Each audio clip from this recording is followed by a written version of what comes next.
Welcome to the Holistic Dentistry Podcast, the show that gives you the tips and tools to detoxify your mouth for a healthier body. Welcome to today's show. We're going to talk all about wisdom teeth. I get so many questions from a lot of you asking, well, should I remove my wisdom teeth? Can I keep them? How do I clean it?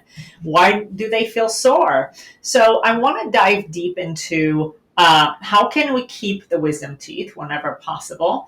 And when do we recommend a removal of wisdom teeth? And some tips on how you can take care of the wisdom teeth that you do have so you don't have problems. What are wisdom teeth?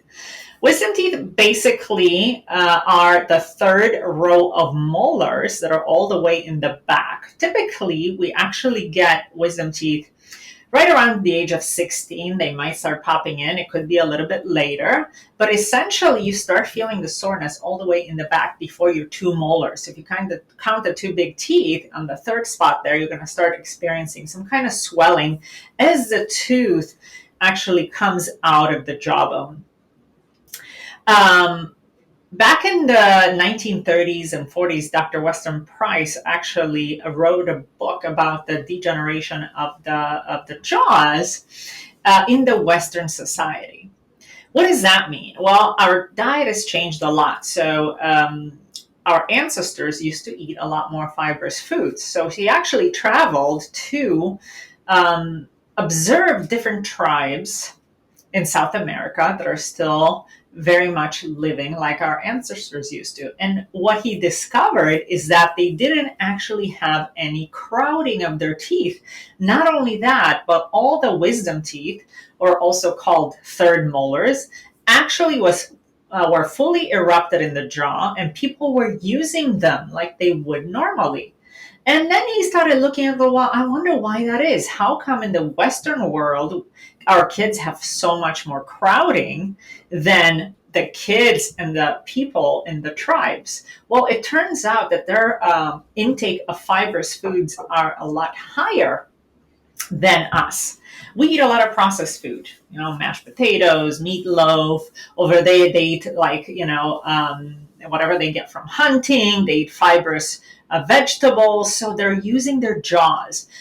When we put pressure with the fibrous foods, right? Imagine chewing on a celery stick, for example. Your muscles are really putting those pressure on the jaw. So when you put pressure on the jaw actually develops more. It adds more bone. It becomes wider.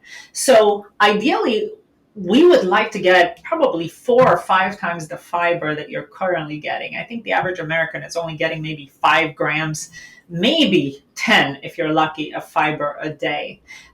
We'd like to see more like 60 grams, 80 grams of fiber a day. And that really will help not only with the chewing, the development of the jaws, but also, of course, with digestion. So I actually got my wisdom teeth. They were fully erupted except for my top ones.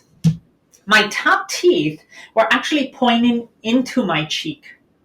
And it was always annoying to me because I used to bite my cheek quite a bit. And I decided, I think after I went to dental school, I said, I had enough of cheek biting. And I decided to remove only the top wisdom teeth. As a matter of fact, I still have my bottom wisdom teeth, which are actually in contact still very well, and I use them to eat. So for that kind of indication, let's say you're biting your cheeks a lot, I highly recommend that maybe you look into removing maybe just one row of, upper wisdom teeth, one on each side, not just, you don't have to remove necessarily top and bottom. So as we are in the Western society, of course, we have more crowding, and a lot of the wisdom teeth are impacted. Now, what do we do with impacted wisdom teeth? It depends on the level of impaction. Impacted means they're actually stuck under the gum. They don't have enough room to come through because they will be hitting the hinges here of the jaw, or the ramus of the jaw. Because of this crowding, a lot of times wisdom teeth don't come in straight. They actually come in at an angle, and they're butting right up against the teeth in front of the wisdom teeth, the one that you are chewing. We call these second molars. That is a problem. So if you have this kind of impaction that the wisdom teeth are actually butting right up against the teeth in front, is a problem for the teeth in front, for the second molars. When this impaction is actually causing some of these wisdom teeth to be kind of poking just slowly through the gum, so when you feel, you can actually see a white cusp or part of your third molar just poking through, but most of it is under the gum, we call this a partial impaction. These partial impactions are actually more dangerous than if the tooth was fully impacted. Why is that? Because bacteria from the mouth can trickle through this little gum opening where you see the tooth peeking through the gums, underneath the gum, all the way up to the back of that second molar. So if you have this bacteria that trickles from the mouth, under the gum, all the way to the molar in front where you can't clean, you can actually develop cavities under the gum. Most of the time, I recommend that these kind of partial impacted wisdom teeth need to be extracted or removed because of the danger they hold in causing cavities in the second molars.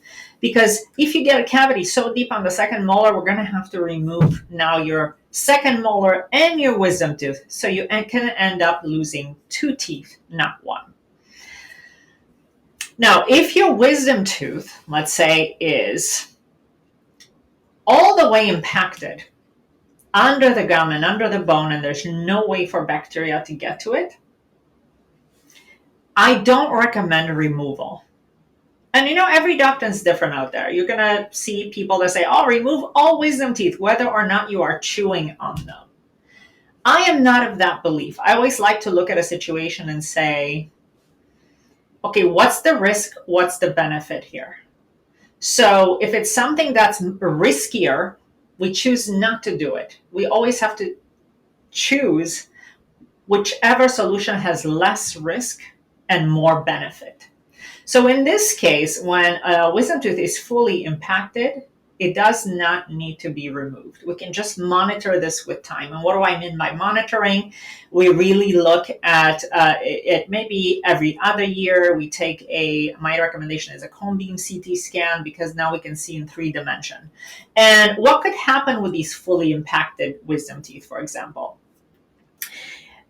The wisdom teeth have a developmental cyst around them. It's essentially like a bag into which the tooth develops. It's kind of the same way that a baby develops inside the placenta. We have the tooth that develops inside its own sac. What happens is this sac can actually start to grow over time, and it becomes more like an inflammatory cyst.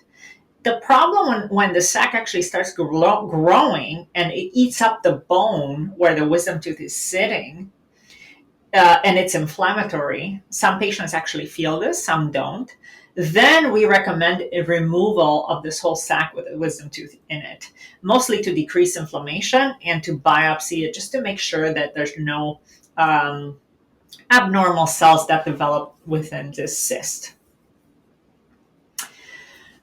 Another reason sometimes that I don't recommend removal of the wisdom teeth is when they're sitting on the nerve of the jaw. Coursing through the jaw, starting in the back by the ears, and all the way forward to the front teeth is the inferior alveolar nerve, it's called, and it's a pretty thick nerve. The only way to know for sure if your wisdom teeth are intertwined within the nerve is to take a CT scan. The 2-dimensional panoramic x-rays are not sufficient to ensure the position of the wisdom tooth in relation with the nerve. If I see a superimposition on a 2-dimensional x-ray, let's say, of the wisdom tooth and the nerve, it doesn't mean it's sitting on it. It means the wisdom tooth can be in front of it, the nerve could be behind it. That's why the 3-dimensional really confirms whether or not it is safe to take out a wisdom tooth. And any of you considering taking out a wisdom tooth, wouldn't you like to know if you have a high risk of nerve injury? I would. So that's why I highly recommend, before deciding, or your doctor says, hey, I need to take out your wisdom teeth, ask them to take a 3D CT scan Even if they don't read it themselves, you can get a radiology report to tell you if the nerve is actually in between the roots, or maybe the wisdom tooth is sitting on the nerve itself. I like to tell my patients, hey, okay, your wisdom tooth is sitting right on the nerve. There's a high risk of paresthesia. What does that mean? Means a high risk of nerve injury when we remove a wisdom tooth. And then you can make a decision whether or not you want the wisdom tooth removed.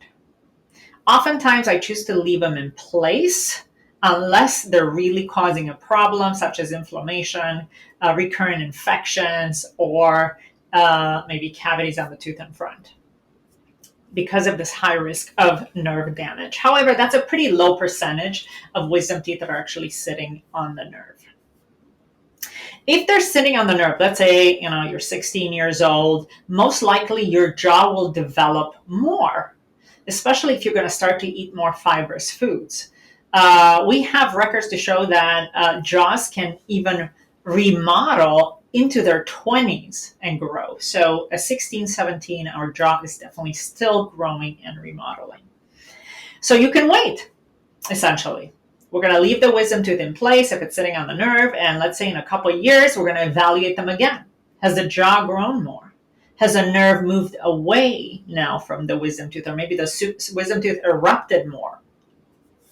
Some oral surgeons like to take on wisdom teeth when they don't have roots yet. They're still developing that sac that I mentioned.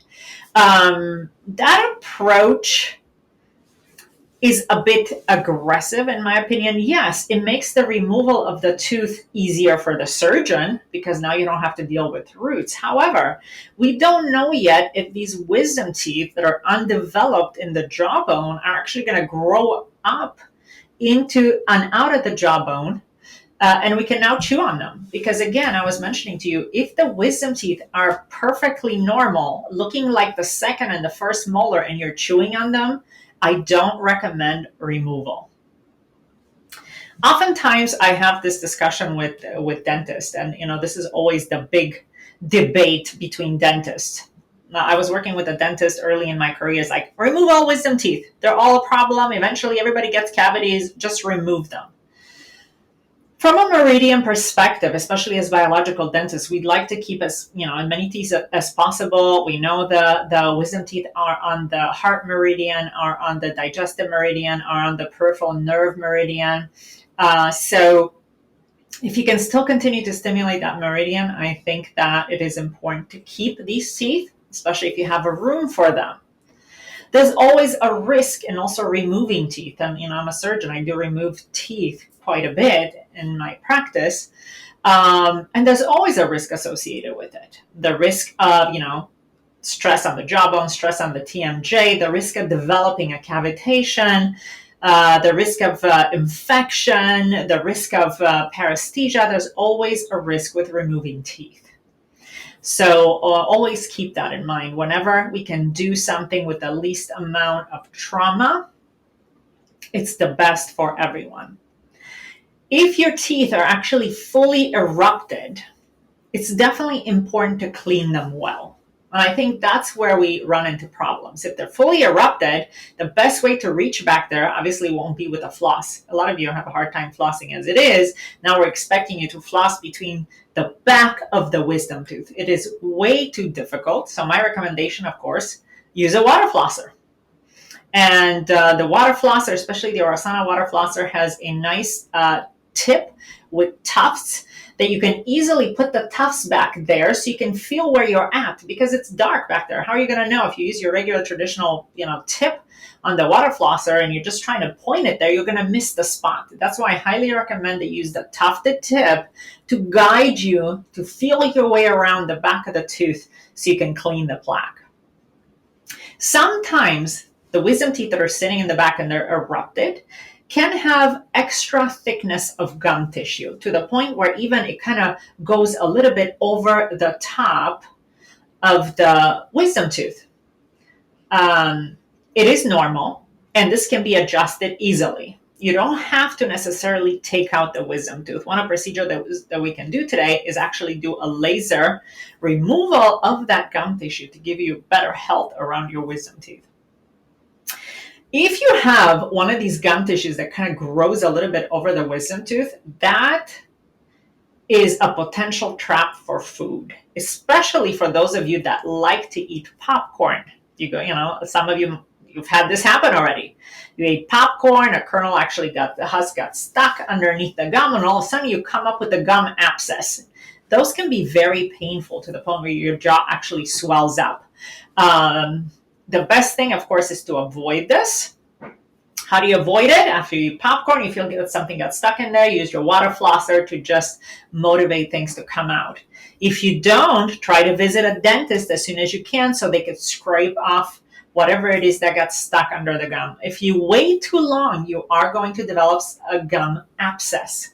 You can go see a periodontist, of course. We specialize in gums, and you can actually help. They're going to help you to curette that area, get whatever the culprit was that got stuck underneath the gum, and treat it, disinfect it. I prefer ozone water. I prefer debriding it gently, using a laser perhaps to do the disinfection, and also use a mouthwash afterwards that's aloe vera based with essential oils to help treat these gum abscesses around the wisdom teeth. Now, upper wisdom teeth can also cause some issues with the sinus, and this might be new to a lot of you. If you have sinus problems, I highly encourage you to visit a biological dentist to do a cone beam CT scan to check to see if your impacted wisdom teeth are affecting your sinus. I've had some patients that have come in and said, yeah, I have this chronic sinus problems. And when I do a CT scan, even though the wisdom teeth of the upper arch were impacted, I saw a swelling of the sinus right around where the wisdom teeth were sitting in the jawbone. After the wisdom teeth were removed, the sinus significantly improved or symptoms even completely resolved for patients.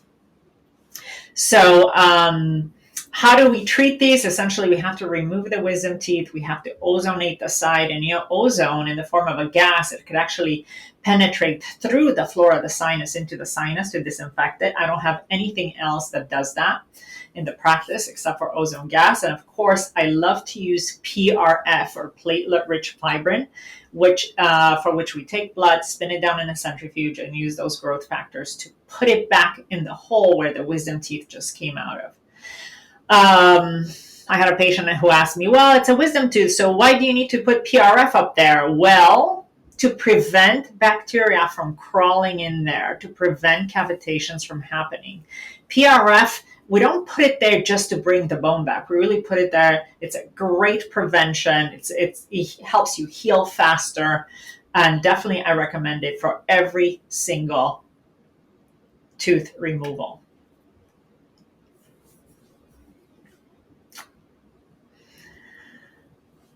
So there you have it. This is pretty much all about wisdom teeth. If you have them and they're erupted and you're chewing on them, then definitely keep them. If you can't keep them clean, you might be better off removing them if they're angled or impacted, partially impacted especially. You can go ahead and remove it. It will be better for you for your overall health. If you're fully impacted wisdom teeth, then perhaps it's best for you to leave them in place. Of course, I want to share some tips for holistic and healthy recovery after you have them removed. I love homeopathic supplements. Arnica montana 30X is great for the recovery of wisdom teeth. I love also the Orasana enzyme support. We know that one of the enzymes that's in that supplement has been studied side by side with ibuprofen in wisdom tooth removal. So in particular study, basically they split the group in half. One group got enzymes, the other one got Advil or ibuprofen, and they found that there was the same recovery, the same pain relief with both. So what are enzymes? Typically enzymes are plant-based, especially the Orasana enzyme support plant-based enzymes that actually help to reduce inflammation. It helps to reduce the bruising or eat up the hematomas if you do get that. And you have to take it on an empty stomach. I would recommend 2 tablets on an empty stomach. You can take it 3 times a day to help the pain. You don't necessarily need to take ibuprofen. Red light therapy, hugely important in recovery after surgery. Also, a balanced diet with lots of antioxidants. Why? Because when we're actually removing wisdom teeth, we're creating a lot of oxidative stress. So you will need a lot more antioxidants, a good amount of protein in order to be able to heal well. It is difficult to eat when you're having wisdom teeth removed. A lot of you might already know this. Why? Because you had all 4 wisdom teeth removed, and now it's hard for you to even open your jaw, because the swelling that actually happens in the back affects actually the TM joint and the muscles. And with that difficulty, now your only option is perhaps maybe drinking through a straw. Not the same day, but the second day, or just drink your meals. And that is totally okay. For that, I actually designed the veggie meal out of the Orasana line. It really is a full spectrum meal with antioxidants, fiber, and macronutrients, everything you need for you to heal well in a liquid meal, essentially. Don't forget to get regular checkups if you do have wisdom teeth, to make sure that these stay healthy, and you can get especially some advice from the hygienist on how to clean these in the best possible ways. And with that, please send us any questions. You can go to our YouTube channel where the podcasts are actually being posted, and you can comment underneath the video if you have any questions, or if you have any topics that you'd like to hear in any future podcast. Please make sure you check out the show notes for any links mentioned in the show. Do you have a question you'd like me to answer? Message me on Instagram at Dr. Sanda. This is Dr. Sanda, and remember, your mouth is the gateway to your health, so take care of it in the most natural and best way possible.